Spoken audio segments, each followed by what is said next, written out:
¿Ya han oído hablar del sínodo panamazónico? ¿Han visto noticias? La semana pasada, el obispo de Essen, en Alemania, que está metido en la organización del sínodo, dice: después del sínodo, la iglesia va a cambiar totalmente. Va a haber un cambio radical, va a haber una nueva iglesia. Es lo que están esperando de este sínodo y por lo tanto es un tema importantísimo, como vamos a ver. Ahora, ¿qué es un sínodo? Yo voy a explicar un poquito, por rapidísimo, qué es un sínodo para poder después explicar el sínodo panamazónico. Un sínodo no es nada más, nada menos que una reunión de obispos. Una reunión de obispos que puede ser mundial, son los sínodos ordinarios, pueden ser mundiales pero convocados extraordinariamente por el Papa, son los sínodos extraordinarios, o puede haber sínodos convocados a nivel regional, nacional o a nivel regional. En este caso se trata de convocar a los obispos de los países que tienen territorios amazónicos. Y es por eso que se llama el sínodo pan-amazónico. Entonces, Surinam, Guayana, Venezuela, Colombia, Ecuador, Perú, Bolivia, Brasil, es más o menos el área amazónica. ¿Qué autoridad tiene un sínodo? De por sí, solamente consultiva. Un sínodo trabaja sobre un documento. Primero se saca un documento previo, que es el documento preparatorio. Se elabora después lo que se llama un instrumentum laboris, que es un documento ya para trabajar en el sínodo. El sínodo debate, discute, etc., y produce un documento final del sínodo. Este documento final es presentado al Papa como sugerencia, como aporte. De ahí el Papa lo estudia, etc., y publica una exhortación postsinodal, exhortación apostólica postsinodal. Esta exhortación es magisterio porque es un documento público oficial del Papa. Entonces, para el sínodo panamazónico ya hay, lo vamos a ver ahora, el documento preparatorio. Cuando reciban las respuestas, porque han habido un cuestionario a los obispos de las regiones panamazónicas, cuando lo reciban van a crear el instrumentum laboris, el instrumento de trabajo, sobre el cual van a trabajar para hacer el documento final. Ahora, esto no es una cosa que nazca de los obispos, es una cosa que nace, como vamos a ver, de las corrientes más radicalmente izquierdistas en el panorama latinoamericano y mundial, que ha encontrado eco al nivel más alto en el Vaticano, con ya no lo podemos llamar nuevo Papa porque ya son 6 años que es Papa. Y entonces es todo un proyecto, como vamos a ver, para la Iglesia y para nuestros países, es la importancia esencial de este sínodo. Para este sínodo se han creado estructuras. Por ejemplo, la REPAM, Red Eclesial Pan-Amazónica, con sede en Quito, que Quito es uno de los focos, vamos a ver ahora, del indigenismo, de las corrientes indigenistas. Vicepresidente de la REPAM, de la Red Eclesial Panamazónica, el cardenal Barreto, nuestro cardenal Barreto, vicepresidente. Todo esto metido al interno de toda esta red, vamos a ver un poco ahora, indigenista, y por lo tanto las corrientes más diría, virulentamente revolucionarias que están soliviantando nuestros países y la propia Iglesia en nuestros días. Ya no hay el comunismo marxista tipo soviético, ya no está Velasco Alvarado, versión peruana de nuestros problemas. Esta es la nueva cara, el nuevo rostro de la revolución. Y se están organizando para hacer nada más, nada menos que un sínodo eclesiástico. Ahora, yo pongo algunas premisas doctrinales para poder entender el verdadero alcance de este sínodo. Entendiendo el alcance de este sínodo, vamos a ver la importancia que tiene este sínodo, que a mi parecer, y es el parecer de todos los que estudian y analizan este sínodo, va a ser un momento histórico para la Iglesia y para nuestros países. Un primer punto es esto. ¿Qué me dicen? ¿El comunismo murió, sí o no? No. Se metamorfoseó. Ahora, se metamorfoseó no para quedar más moderado, sino para ir más adelante. ¿Qué es lo que define el comunismo? ¿Qué es lo que define la mentalidad igualitaria? Es el problema que los quieren ser a la misma vez totalmente igualitarios, es decir, la igualdad total, no pueden haber jerarquías, no pueden haber diferencias, no pueden haber clases, la igualdad total y a la misma vez la libertad total. Ellos son igualitarios y son libertarios. Ahora, ¿qué es lo que pasa? Si uno da libertad, inmediatamente se forman jerarquías.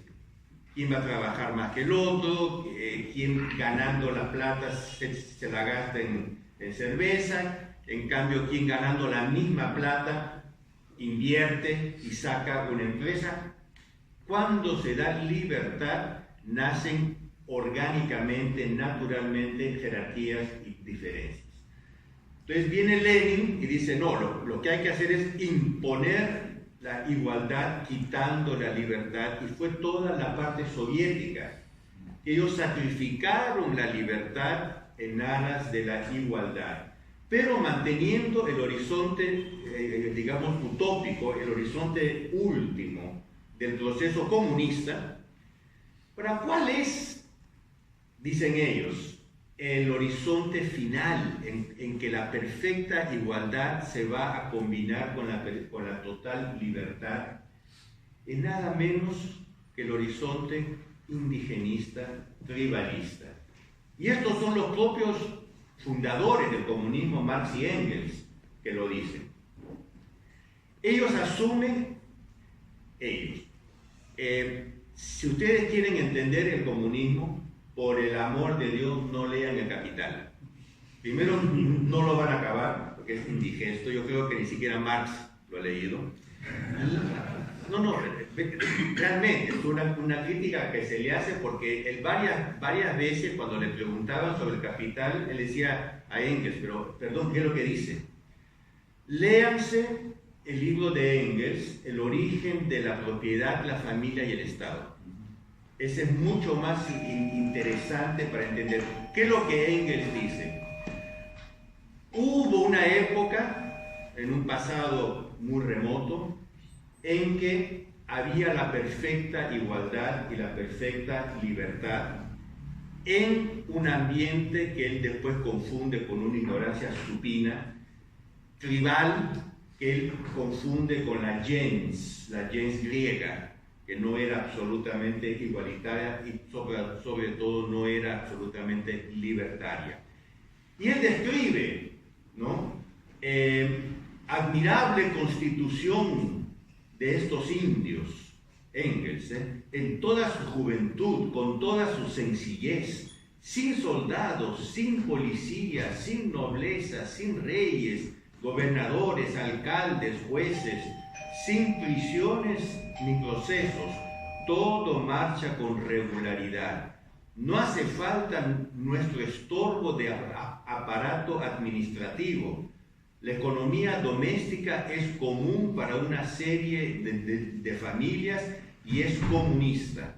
El suelo es propiedad de todos, todos son iguales y libres.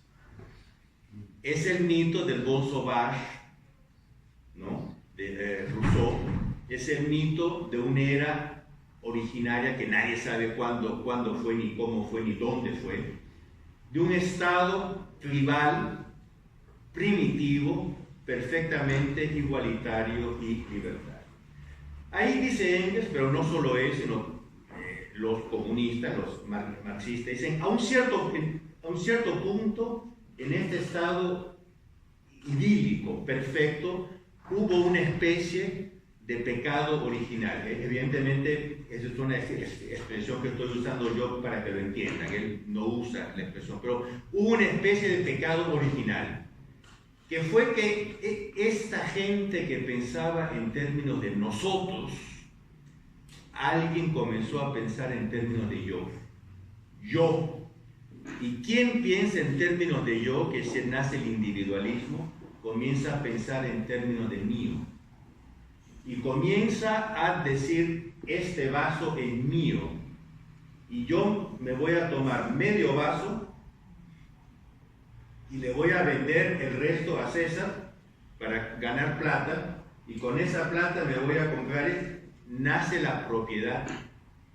Entonces, el pecado original, el pecado fundamental de la sociedad es la propiedad privada. Yo me apropio de los medios de producción. Ahora, no me quedo con eso.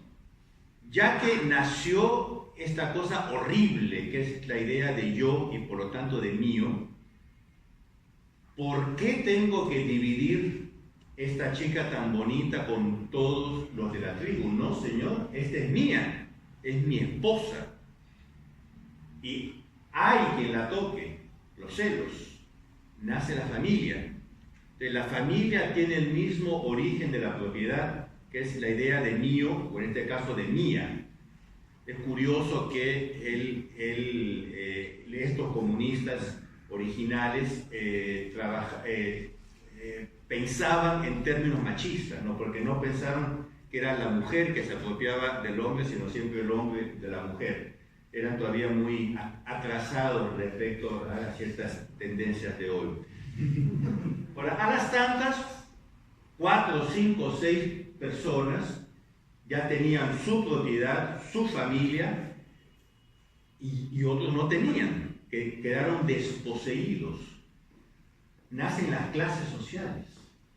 Entonces, los que tenían propiedad comenzaron a hablar entre ellos y decir, oye, es mejor que nos organicemos para crear una situación por la cual estos que no tienen nada no nos la puedan quitar, y asumen el poder, que no es nada más nada menos que la propiedad privada de la autoridad.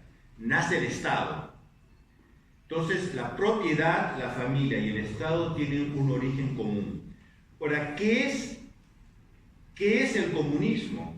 Es la destrucción a la base de la propiedad, pero con toda esta aplicación a los varios campos. Entonces, el comercio sexual. Este es el comunismo, no es el LGBT, es el comunismo. Abolición del Estado. Si las clases desaparecerán tan fatalmente como surgieron, el comunismo llevará toda la máquina del Estado allí donde le corresponde tener su puesto, es decir, en el Museo de las Antigüedades. Y de hecho, el preámbulo de la Constitución de la Unión Soviética decía, el preámbulo, el fin principal del Estado soviético es aplanar el camino para su autodestrucción. Porque el Estado todavía es autoridad y uno tiene que ser comunista. Ahora, todo esto, dónde se cumple, ¿sí? En la tribu. Hay que volver al Estado tribal. Y Engels concluye este libro diciendo: el tiempo transcurrido desde el advenimiento de la civilización no es más que una fracción ínfima de la existencia pasada de la humanidad, una fracción ínfima del tiempo futuro que aún le queda a la civilización. Por lo tanto, son contra la civilización. La disolución de la sociedad se yergue ante nosotros como el término de una carrera histórica. Disolución de la sociedad. Se inaugurará la próxima etapa superior de la sociedad. Será una reviviscencia de la libertad, igualdad y fraternidad de las antiguas gens, pero bajo una forma superior. Ya les dije que él confunde muy ignorantemente gens con tribu. Entonces los comunistas querían volver a la tribu. El horizonte tribalista era el horizonte final de los comunistas. Bueno, y esto es un problema que los propios comunistas se ponían. Tanto que cuando comenzó a quedar claro que la etapa leninista, es decir, la etapa del llamado socialismo real, de la dictadura del proletariado, estaba acabando, ya comenzaron a reproponer los horizontes próximos, los futuros, los siguientes, del comunismo. Y ustedes conocen este libro de Plínio Correa de Oliveira, Revolución y Contrarrevolución. Él describe el proceso histórico de la revolución con una primera etapa, una primera revolución que es el protestantismo, una segunda que es la revolución francesa, una tercera etapa que es la revolución comunista, y él ya se preguntaba, Plínio Correa de Oliveira, cuál era la próxima etapa. En la versión original del libro, del 59, él mencionaba, insinuaba esos nuevos horizontes. En la adaptación que hizo en el 76, él escribió toda una tercera parte sobre los nuevos horizontes del proceso revolucionario, del postcomunismo. Y él dice, ¿cómo se puede pasar a esta nueva fase? Es decir, a lo que sería una cuarta revolución. Es imposible no preguntarse si la sociedad tribal, soñada por las actuales corrientes estructuralistas tribalistas, da una respuesta a esta indagación.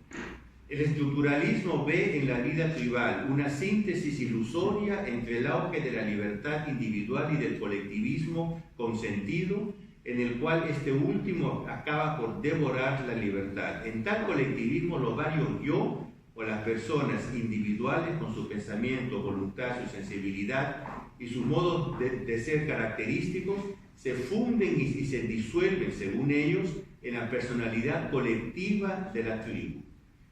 Y después explica, y a un cierto punto tiene esta frase, vamos a ver la importancia de esto, dice, al hechicero le incumbe mantener en un plano místico esta vida psíquica colectiva por medio de cultos totémicos, etcétera, etcétera. Y él escribió en el 76 este libro. Esta es la edición nueva, la edición de los 30 años después. Tribalismo indígena, ideal común o misionario para el Brasil del siglo XXI. En el año 76, ya explicando todo este horizonte tribalista. Yo estoy tomando un poco de tiempo para dar estas premisas, porque cuando uno habla de tribalismo, naturalmente dice, tribalismo, ese nos está contando un cuento chino, ¿no? Uno sale a la calle de los carros, uno sale aquí al frente de un edificio nuevo que han hecho un año atrás, no sé cuántos pisos, todos de vidrio. Volver a la tribu es imposible. Hay una especie de reacción temperamental, ¿no? Que no puede ser. En cambio, es lo que están pensando ya desde hace mucho tiempo los propios pensadores y los propios fautores del proceso revolucionario. Paralelamente, hay todo el problema de la teología de la liberación indigenista, de la teología de la liberación ecologista, o la teología indigenista o la ecoteología de la liberación. Esto está explicado, y mil disculpas por la falta de humildad de hacer propaganda de un libro mío, pero si quieren leer con más detalle, en este libro está explicado este pasaje. ¿Se acuerdan de la teología de la liberación? Gustavo Gutiérrez y Carnal Landázuri, Elonis, etc. Bueno, ellos mismos ya en los años 80 comenzaron a ver que las cosas en los cánones clásicos, en los criterios clásicos marxistas, estrictamente marxistas, estaban yendo muy mal. El paraíso de ellos, la Unión Soviética, estaba cayendo. El paraíso tropical de ellos iba a caer cuando el paraíso principal cayese.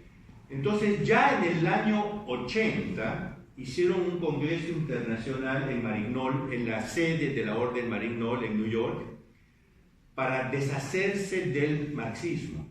O sea, el marxismo está muy, digamos, en su forma clásica o digamos soviética, está acabando. Tenemos que ver cuáles son los pasos sucesivos. Entonces, elaboraron toda una serie de pistas de análisis y por lo tanto pistas de praxis también, transportando lo que era el núcleo de la teología de la liberación a nuevos campos. ¿Y el núcleo qué es? Es la dialéctica entre opresor-oprimido. El opresor que oprime, el oprimido que tiene que liberarse. En el marxismo, entre 80.000 comillas, clásico, porque la palabra clásico es demasiado noble para ser aplicada al marxismo, en el marxismo, entre comillas, clásico, era la oposición entre los proletarios y los burgueses, es decir, los que poseen los medios de producción y los que tienen que vender su trabajo a los que poseen los medios de producción. La necesidad de liberar el proletario con una revolución socialista, una revolución comunista y establecimiento de una dictadura del proletariado. Entonces ellos dicen, pero las opresiones no son solo esas económicas. Hay opresión de sexo, hoy diríamos de género. Los hombres evidentemente oprimimos a las mujeres, que son una clase oprimida. Hay que liberarla. Con una revolución feminista nace la teología de la liberación feminista, que después se junta con la ecologista, nace la teología ecofeminista de la liberación. ¿Por qué ecología? Porque la tierra es madre, la Pachamama, el femenino. Por lo tanto, mujer y tierra es la misma cosa, por lo tanto, la ecología y el feminismo van juntos.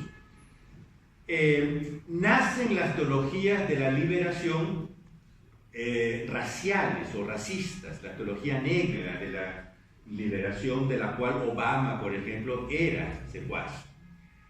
Nace, y ahí ya estamos más en nuestro tema, la teología indigenista de la liberación, o la teología indígena, que tiene muchos modos en los que se presenta, y no modos pequeños. Ustedes ven que esta teología hoy en día gobierna Bolivia. Esta teología con Correa gobernaba Ecuador, con Lenin, no, a pesar del nombre hay unos matices, pero oficialmente tiene como uno de los centros Ecuador. Ustedes vean todos los desórdenes que han habido en nuestro país, en Perú, contra las compañías mineras, etc. Todo eso son redes de corrientes indigenistas que usan el indigenismo como el comunismo una vez usaba a los proletarios. Es el nuevo sujeto histórico, eso es un término marxista que significa la clase que hace la revolución. Y por lo tanto no es una cosa pequeña, es una cosa muy importante. Otra premisa, estoy poniendo los varios puntos para que entiendan cómo todo confluye después en el sínodo pan-amazónico. La pata, porque no hay otro modo de decirlo, la pata de la Internacional Socialista. La Internacional Socialista, por lo tanto, a nivel ideológico, político y cultural, el organismo que promueve la revolución izquierdista en el mundo. Ustedes vean que, por ejemplo, en España, la revolución del PSOE, que es del Internacional Socialista, fue eso, que no es más moderada, es más radical, porque ya va hacia la liberación total de los instintos, va hacia la cosa del matrimonio homosexual, hacia la cosa del género, del aborto, etc.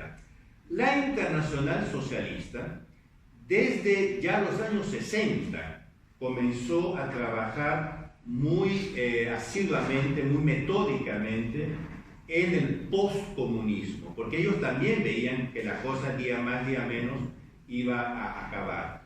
Y comenzaron a publicar toda una serie de estudios ecologistas. Ellos trataron más que el indigenismo propiamente, el ecologismo, que después se junta con el indigenismo. Fruto de esta elaboración son las series de vértices de la Tierra, de Earth Summits, que han habido, el primero en Estocolmo, en el 1972, el segundo en Río de Janeiro, que fue el más importante, 1992, fue la reunión más importante de toda la historia del mundo. Habían 150 jefes de Estado, 3.000 no sé cuántos ministros, 20.000 periodistas, entre los cuales yo, porque participé como periodista, claramente, etc. Hubo después, 10 años después, en África del Sur, Johannesburg, 2002, una reunión, porque deberían ser cada 20 años. No sé por qué hubo, a los 10 años de Río, hubo esta en Johannesburg. Y después la última fue la de Río más 20, fue de nuevo en Río de Janeiro en el 2012. Todas estas reuniones internacionales de altísimo nivel, hechas oficialmente por las Naciones Unidas, concretamente por un programa que se llama UNCED, United Nations Conference on Environment and Development, de las conferencias de las Naciones Unidas sobre el medio ambiente y el desarrollo, han publicado en todos estos años, han aprobado, han votado y aprobado en todos estos años toda una serie de documentos. Algunos son tratados, otros son convenciones, como por ejemplo la Declaración de Río, es un tratado, la Agenda 21 es un tratado firmado por todos los países del mundo. La Convención sobre la Diversidad Biológica, sobre la biodiversidad, que son temas que los vamos a encontrar de nuevo en la cuestión del sínodo. La Convención sobre el Cambio Climático, la Convención sobre los Principios de los Bosques, que es sobre la selva, estoy traduciendo, es Convention on Forest Principles. Yo entrevisté en Río de Janeiro a la vicepresidente de la Internacional Socialista, a la prima ministra de la Noruega, Gro Harlem Brundtland, una mujer pésima pero inteligentísima. La idea que me daba es que era una especie de Margaret Thatcher del socialismo. Realmente una señora muy capaz. Y ella dijo, sí, todo esto lo hicimos nosotros. Esto es obra del Internacional Socialista, metida después en las Naciones Unidas e impuesta por las Naciones Unidas a nivel mundial a través de estas maxi reuniones. Ahora, ustedes dicen, bueno, ¿qué es lo que tiene que ver esto con la Iglesia? ¿Qué es lo que tiene que ver esto con Papa Francisco? Muy simple. La base doctrinal del sínodo panamazónico, que me olvidé de decir, va a ser en octubre de este año en Roma, la base doctrinal es la encíclica Laudato Si. ¿Y en qué se basa la Laudato Si? Se basa en dos cosas: teología ecologista e indigenista de la liberación, tanto que Leonardo Boff, teólogo de la liberación apóstata, él se vanagloriaba de haber sido el principal autor de esa parte de la encíclica Laudato Si, y toda la segunda parte de la encíclica Laudato Si son los documentos del Internacional Socialista. Tanto que la encíclica Laudato Si dice que estos documentos del Internacional Socialista son proféticos. Proféticos. Ahora, ¿qué es lo que dicen estos documentos? Si nosotros, entendiendo un poco lo que dicen estos documentos, vamos a entender lo que pretende el sínodo panamazónico. Disculpen, todas estas son premisas, pero ya van a ver que una vez entendidas las premisas, el tema va a salir muy fácil y muy rápido. Un primer punto es el concepto de desarrollo sostenible. No sé si lo han escuchado mencionar, desarrollo sostenible. ¿Qué es lo que dicen? Dicen, el nivel de consumo, recuerden esta palabra maldita, consumo, es el pecado máximo que un hombre puede cometer, el consumismo. Olvídense del homosexualismo, el aborto, esas cosas son pequeñeces. El pecado máximo es el consumismo. Lo dice el documento preparatorio del sínodo panamazónico. Ese es el pecado mayor de todos. El nivel de consumo de nuestra civilización ha superado la capacidad de la tierra de producir los bienes que permitan ese consumo. Por lo tanto, o nosotros reducimos drásticamente nuestro nivel de consumo, o entonces la tierra a un cierto punto va a explotar y no nos va a poder dar lo que necesitamos. Por lo tanto, una reducción, un freno, dicen ellos, al desarrollo moderno, en nombre de este principio de Sustainable Development, del desarrollo sostenible. Después eso es una estupidez completa, porque al mismo tiempo la FAO, la Food Administration Organization de la ONU, ha calculado que, por ejemplo, solo el Brasil, bien cultivado, podría alimentar a todo el mundo. Por lo tanto, es científicamente estúpido esto. Pero otro punto de la Agenda 21, que es una especie de manifiesto comunista para el siglo XXI, es la idea del negative growth, del crecimiento negativo. ¿Sí? Ahora lo que hay que, no podemos seguir creciendo. Si yo me recuerdo a la señora Harlem Brundtland, decía, no podemos seguir creciendo. Era muy enfática, ¿no? Entonces lanzan la idea del negative growth, del crecimiento negativo. Ahora uno dice, bueno, pero entonces, ¿qué es lo que tenemos que aceptar? Porque si ponen como modelo el modelo indígena, y aquí es que se juntan la ecología con el indigenismo. Los indígenas tendrían un modo de ver la vida, que después lo vamos a analizar, que es lo que se llama hoy el buen vivir. ¿Cómo se llama el quechua? Suma causa en quechua. Ellos tienen la fórmula ancestral del desarrollo sostenible dentro de una austeridad Entonces, proponen el modelo tribal en los documentos de la ONU. Ahora, no los tengo en la mano todos, solo la Agenda 21 tiene como 800 páginas, y les juro que me las leí todas, pero ellos proponen los modelos tribales, porque son los únicos que pueden mantener un nivel de bienestar, de bien vivir, como dicen, de summa causa, con un nivel de desarrollo sostenible.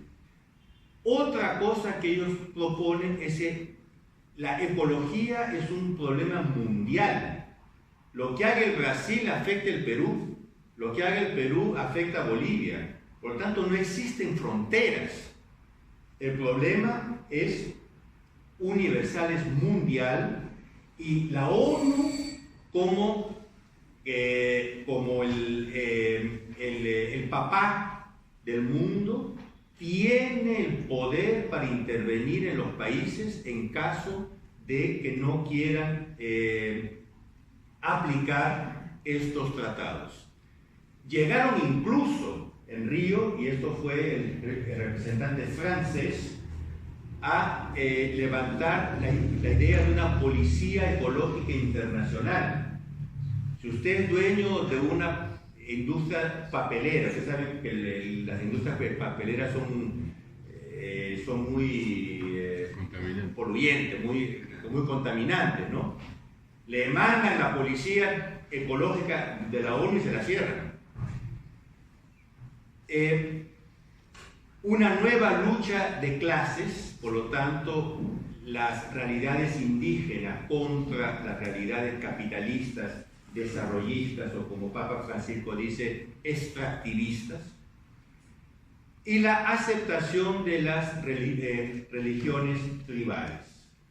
Entonces, esto es lo que los documentos calificados de proféticos en la encíclica Laudato Si del Internacional Socialista.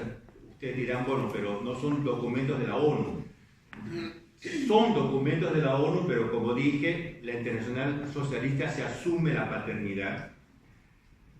Con todas estas ideas en la cabeza, vamos a entender perfectamente, y ya esta parte va a ser un poco más suave, más rápida, el documento preparatorio. El documento preparatorio del Sínodo Pan-Amazónico, que tiene como título Amazonía, nuevos caminos para la Iglesia y una ecología integral. Por lo tanto, ecología integral, que no es salvar este árbol, es integral, es toda una visión de las cosas que tiene que cambiar. Y tiene que cambiar la misma Iglesia, aceptando esta nueva visión. Por lo tanto, es una revolución social, cultural y eclesiástica que ellos quieren hacer. Tanto que, como dije, el Monseñor Joseph Overbeck, obispo de Essen, Alemania, pero miembro del comité organizador del Sínodo Panamazónico, dice esto: después del sínodo, entre comillas, después del sínodo nada será como antes. Habrá una ruptura total en la Iglesia Católica. Ahora, ustedes dicen, esto es peor que Lutero. Y sí, que Lutero tocó ciertos aspectos de la Iglesia. Él no tocó otros. Esto quieren una ruptura total con la Iglesia, que ellos ya lanzaron el eslogan, y el eslogan es una iglesia con rostro amazónico. Una iglesia con rostro amazónico. Ahora, ya vamos a ver qué es lo que quiere decir. Y cito esto, entre comillas, sacado del documento preparatorio, de la introducción del documento preparatorio. Las reflexiones del sínodo especial superan el ámbito estrictamente eclesial amazónico, porque se enfocan a la se enfocan a la Iglesia universal y también al futuro de todo el planeta. Esta gente quiere cambiar la Iglesia universal y quiere cambiar el planeta. Uno dirá, ven, no lo van a conseguir. Sí, la cosa es esta, las revoluciones se hacen así, se proponen metas aparentemente utópicas, digamos lo que decía Maquiavelo, ¿no? En sus consejos al príncipe. Si quieres alzar los impuestos al 50%, di que los vas a alzar al 90%. Va a haber una protesta terrible, y dice, no, vamos a hacerlo solo 50%. Está perfecto. Y la gente, Maquiavelo, es uno de los consejos que da. Todas las revoluciones fueron hechas así. Entonces, la Iglesia universal y también para el futuro de todo el planeta. En la selva amazónica, de vital importancia para el planeta, por lo tanto, si es de vital importancia para el planeta tiene derecho de intervenir en la Amazonía. Entonces, el gobierno alemán puede intervenir y decir, ustedes no pueden hacer esto porque del Amazonas sale el oxígeno que también usamos en Alemania. Se desencadenó una profunda crisis. Ahora, ¿cuál es la causa de esta crisis? ¿Quién me la puede decir? Por causa de la prolongada intervención humana. Y fuimos nosotros que interviniendo en la Amazonía provocamos esta crisis, donde predomina la mentalidad extractivista. Esta es una de las palabras especiales acuñadas por el Papa Francisco, que entre las 1000 cualidades que él tiene es de haber acuñado todo un lenguaje nuevo para la Iglesia. Periferias existenciales y cosas de género. Una de sus expresiones es esta de la mentalidad extractivista. Mentalidad extractivista es que, por ejemplo, usted es un extractivista total, porque tiene un fundo, planta, extrae y un poco come, un poco vende. No puede ser así, es mentalidad extractivista, que no es nada más, nada menos que la mentalidad industrialista, desarrollista, que es el único camino que hay para modernizar una sociedad. Los indios han sido víctimas de un neocolonialismo feroz e enmascarado de progreso que tiene que acabar. Vean, la misma idea de progreso basada en una mentalidad extractivista hay que cambiar.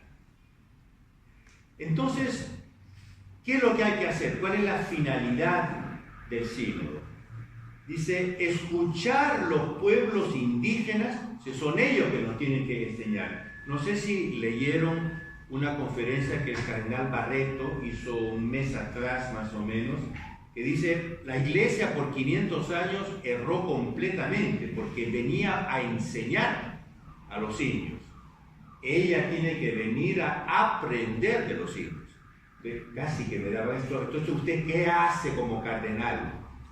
¿No? Usted es cardenal porque tuvo toda una formación y toda una serie de ordenaciones que lo hicieron cardenal. Pero bueno, son los indios que son los primeros interlocutores para la Iglesia universal. Porque recuerden que esta Iglesia del rostro amazónico es el modelo de iglesia que ellos van a presentar para todo el mundo. Queremos saber, todo esto es citación entre comillas del documento preparatorio. Queremos saber cómo imaginan los indios su futuro sereno, cómo imaginan el buen vivir, cómo podemos colaborar en la construcción de un mundo que debe romper con la mentalidad de colonización. Entonces, yo aquí hago un pequeño paréntesis que tal vez lo debí dar cuando explicaba la teología indigenista. ¿Qué es lo que dice la teología indigenista? Dice una cosa tan simple cuanto estúpida. Han habido dos revelaciones, no una, dos revelaciones.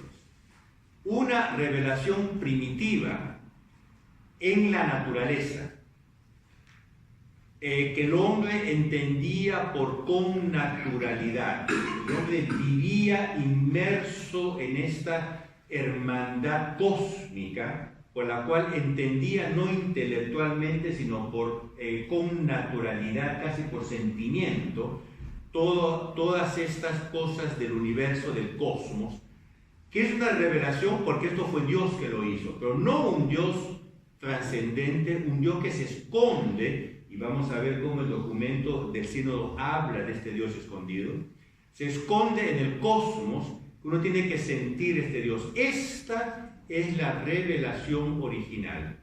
A las tantas el hombre pecó contra esta revelación. Entonces Dios fue forzado a dar una segunda revelación, que es la del Antiguo Testamento y la de nuestro Señor Jesucristo, que es una segunda revelación intelectual, que es un sustituto necesariamente menos importante que la revelación primitiva. Entonces, no es la vida indígena, ¿y quién mantuvo, quién ha conservado esta revelación primitiva? Son los pueblos indígenas. Entonces, este es el motivo por el cual nosotros no podemos ir a enseñar, porque estaríamos enseñando cosas basadas sobre la revelación B. Hay que ir a aprender de los indios la verdadera revelación, a la luz de la cual nosotros tenemos que entender nuestra revelación. Entonces, padre Pablo Richard, chileno, no obstante el nombre, que es uno de los teólogos indigenistas, escribió: yo me iba con mi Biblia entre los indios, en este caso mapuches, y a los 2 minutos no sabía dónde meterla, porque la sabiduría de ellos era años luz superior a la de la Biblia. Porque claro, es la revelación primitiva. Entonces el sínodo panamazónico, vean bien, no es la iglesia que se reúne para estudiar cómo podemos hacer la catequesis con los indios, que sería una cosa no solo legítima, sino encomiable, ¿no? Vamos a ver cómo se puede fomentar, cómo se puede mejorar, cómo se puede desarrollar la catequesis con los indios. Por lo tanto, hacemos un sínodo panamazónico para tratar esto. No. Tenemos que escuchar a los pueblos. Entonces, miren la aparente contradicción. La iglesia convoca un sínodo para escuchar a los indios. ¿Cómo imaginan ustedes su futuro sereno? ¿Cómo imaginan ustedes el buen vivir? Díganos ustedes, ¿cómo podemos colaborar y díganos ustedes cómo podemos nosotros colaborar con ustedes en la construcción de un mundo que debe romper con las estructuras que quitan vida y con la mentalidad de colonización? Hay que ver hay todo un capítulo largo sobre la identidad de los pueblos indígenas, que dicen así como hay una biodiversidad, recuerden el tratado sobre la biodiversidad, hay una una diversidad cultural enorme que van juntas. Entonces hay que entender esta diversidad cultural en el Amazonas. Hay todo un capítulo del documento preparatorio. Evidentemente, si todo esto es así, lo que la Iglesia ha hecho hasta hoy está completamente errado, completamente fuera de la pista, como se dice. Y dice, comillas, la ocupación y colonización del territorio de Amerindia fue un enorme proceso de dominaciones, de contradicciones y laceraciones, uno de los episodios más tristes de la historia latinoamericana y caribeña. Díganselo a los santos, misionarios. Dígaselo a Santo Toribio de Mogrovejo, que convocó, no sé si 5 o 6 concilios limenses, justamente para la evangelización.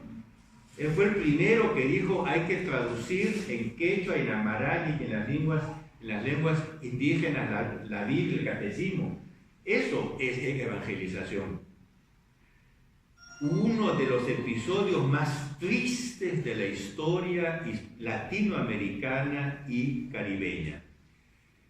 Hay una necesidad de liberación, hay que entablar un proceso de cambio de la colonización a la liberación, a la organización. Entonces, hubo un periodo que es el de la colonización. Eso fue el episodio más triste, uno de los episodios más tristes de nuestra historia. Ahora estamos en el proceso de liberación. Hay que liberar, hay que romper, que es la revolución que ellos están proponiendo, y después de organización. Es decir, una vez liberados hay que organizarse con otras bases. Entonces, ¿qué es lo que hay que romper? Comillas. La cultura dominante del consumo. Recuerden el consumismo, el pecado mayor. El Papa denuncia este modelo de desarrollo como anónimo y asfixiante, solo obsesionado por el consumo. Francisco apela por la defensa de las culturas y por la reapropiación de la herencia que viene con la sabiduría ancestral, la cual propone una nueva relación armoniosa entre la naturaleza y el creador. La tierra debe ser considerada santa y fuente de sabiduría.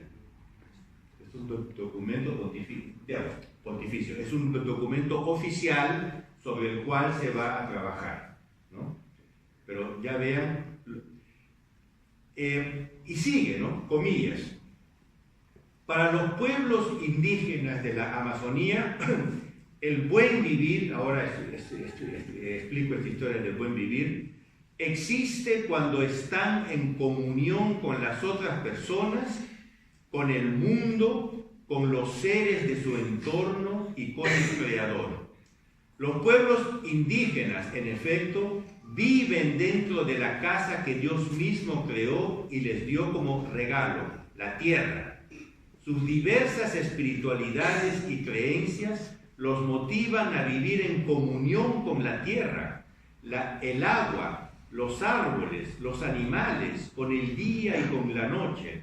Los ancianos sabios, llamados indistintamente payés, maestres, guayangas o chamanes, hechiceros por lo tanto, son antiguos sabios. Promueven la armonía de las personas entre sí y con el cosmos. Todos ellos son memoria viva de la misión que Dios nos ha encomendado. Los hechiceros son memoria viva de la misión que Dios nos ha encomendado. Ahora, ¿cómo pueden decir una barbaridad como esta? Recuérdense lo que yo les expliqué de las dos revelaciones. Los sacerdotes de la revelación primitiva son los payés, son los chamanes. No sé cómo los llaman en nuestra Amazonía. Payés es médico brujo, ¿no? Curanderos. Payé es portugués, es en Brasil. Ellos son los sacerdotes de la nueva iglesia porque ellos son memoria viva de la misión que Dios nos ha encomendado. Ahora, esta historia del buen vivir podría hacer prácticamente otra conferencia. Usted ha leído, ha estudiado un poco esta cosa. ¿Qué es lo que pasó? Ya en los años 70 y sobre todo en los 80, como dije, los teólogos de la liberación se dieron cuenta que el marxismo estaba acabando. El marxismo quiere decir soviético, el llamado socialismo real, o la dictadura del proletariado. Y comenzaron a reciclarse, comenzaron a asumir los nuevos horizontes revolucionarios hacia lo que Pino Correa de Oliveira aquí llama la cuarta revolución.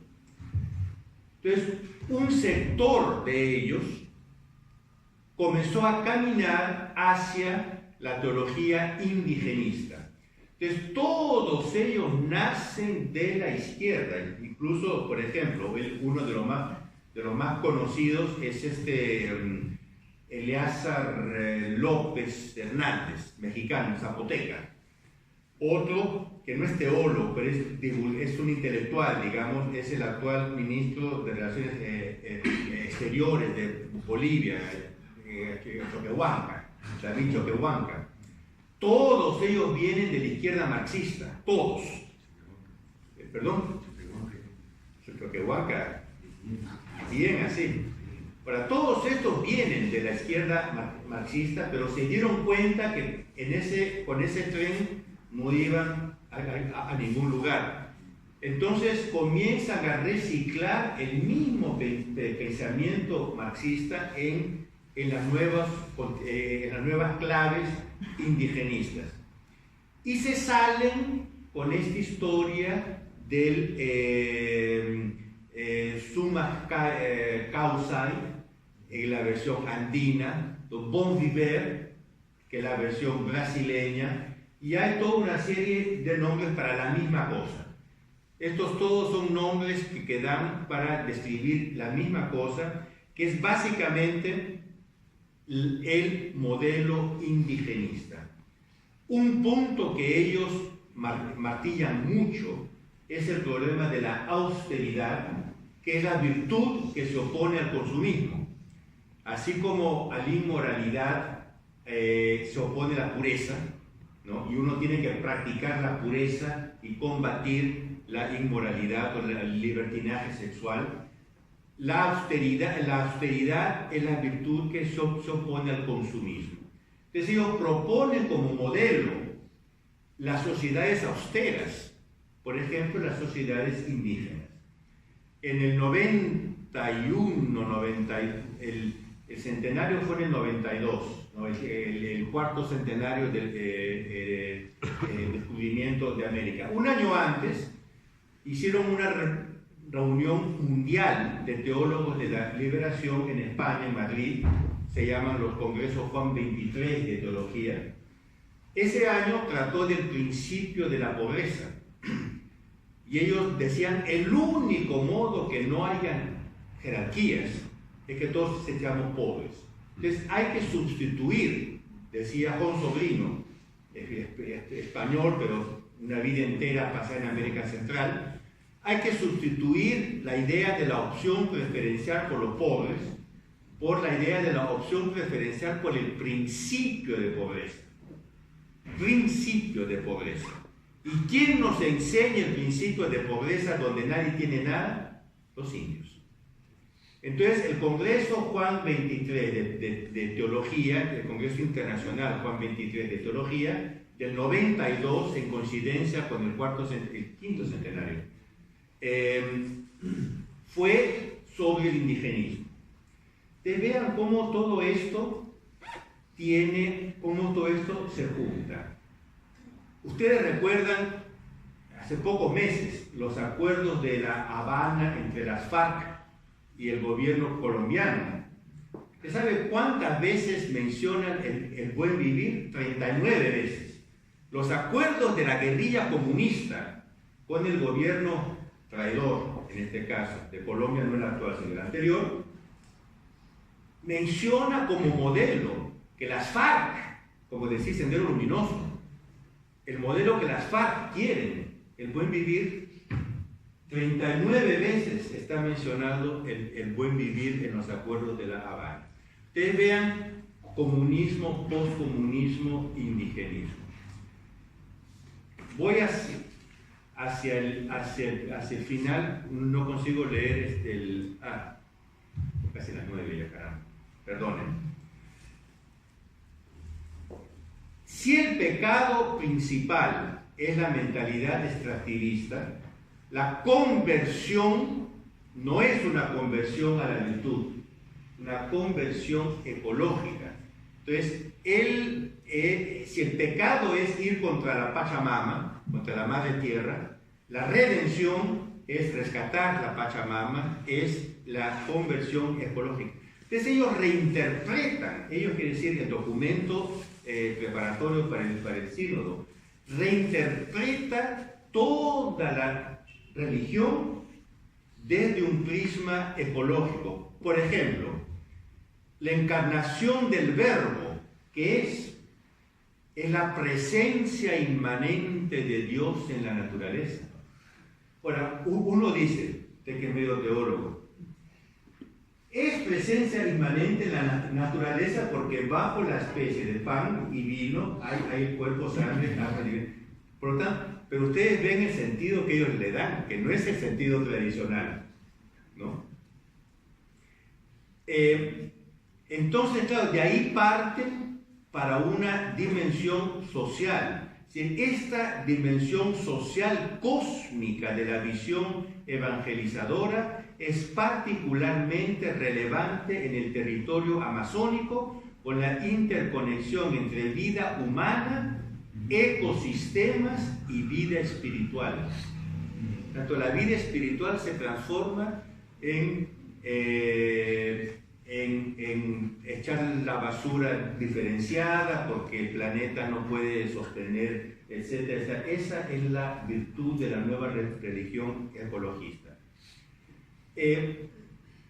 Dimensión ecológica son los varios títulos que da. En el mundo todo está conectado y por lo tanto la evangelización está vinculada a un proceso integral de desarrollo humano, como lo señala Laudato Si, por un paradigma denominado ecología integral. Este es el paradigma que ellos lanzan. El paradigma, ustedes saben que lo que es el modelo que da forma a todo el resto. El paradigma de la ecología integral. O por lo tanto, no lo dicen ellos. Este no es un chiste, una broma, sino casi un miedo que tengo que ya no la llamen Santa Iglesia Católica Apostólica Romana, sino Santa Iglesia Ecologista, ¿no? De la ecología integral. Se cambia la noción de pecado, porque el pecado, lo dicen, pasa a ser pecado ecológico. Entonces vean, de la doctrina tradicional de pecado individual, porque el pecado es solamente una persona puede cometer un pecado. Juan Pablo II dijo muy claramente, uno puede hablar de pecado social en modo analógico.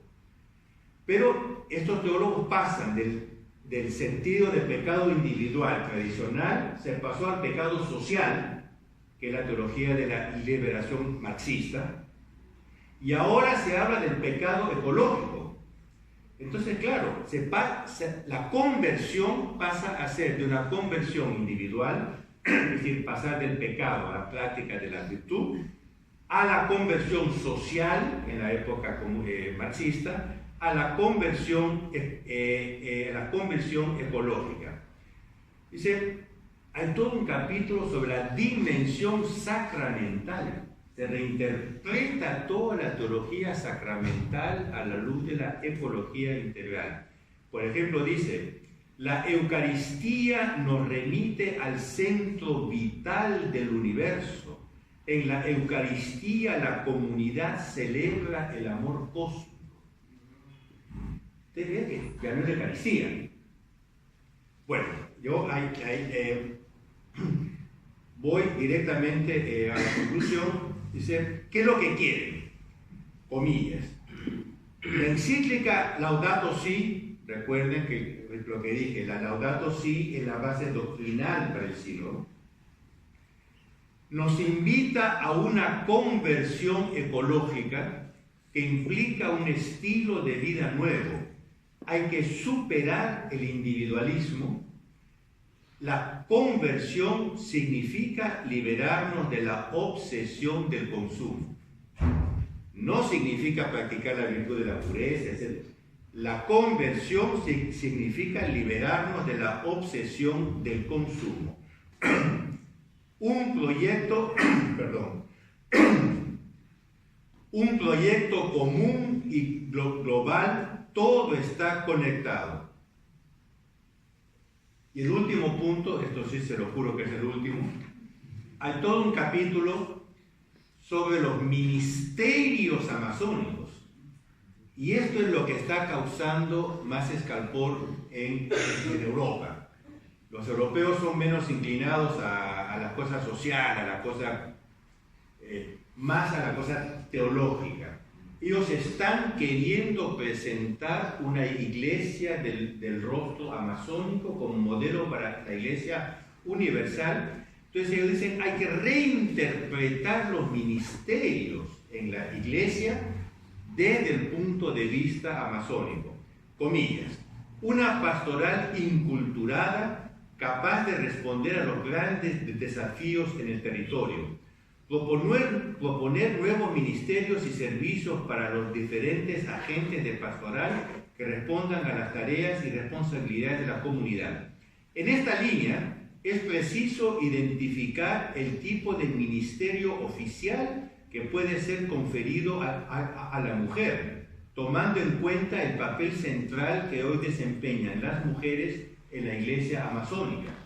Claro, si en el Amazonas las mujeres tienen un papel central, pues tienen que tener un papel central en la iglesia. No les leo más, pero se presentan cosas como abolición del celibato sacerdotal, porque en el Amazonas no existe, en la cultura tribal amazónica no existe el concepto de celibato. Entonces los curas no pueden ser célibes, tienen que ser amazónicos, tienen que ser casados. A las mujeres hay que darles un papel que puede llegar incluso hasta un papel sacerdotal, porque en el Amazonas es así. Hay todo un capítulo sobre la liturgia. Hay que aprender de los ritos ancestrales amazónicos para tomar inspiraciones para la liturgia de la iglesia. Bueno, yo cierro aquí volviendo a lo que dije al inicio. Ustedes se dan cuenta, o ahora se han dado cuenta, de la revolución que esta gente quiere hacer. Es realmente impresionante. ¿Conseguirán hacerlo? No lo creo. Así como está dicho, no lo creo. Pero es el principio de Maquiavelo. Propongamos 100 para conseguir 50. Si hubieran propuesto 50, conseguirían 20 o 25. Están proponiendo 100 para conseguir 50. Ahora, ese 50 va a ser malo. No va a ser 100, pero ya va a ser 50. Nosotros como TFP hemos hecho un sitio internet dedicado al sínodo. Hay estudios y artículos en varias lenguas y desde varios ángulos, incluso desde el ángulo estrictamente científico. Por ejemplo, ¿el Amazonas es el pulmón verde del mundo, sí o no? Y la respuesta es no. Produce 0 oxígeno, porque todo lo que produce en el día lo consume en la noche. Pero bueno, cosas de estas. Y vamos a organizar una conferencia en Roma días antes o durante el sínodo para dar una voz alternativa. Y bueno, hay otras iniciativas que estamos haciendo para dar una voz alternativa a este sínodo. Por lo tanto, no estamos de brazos cruzados.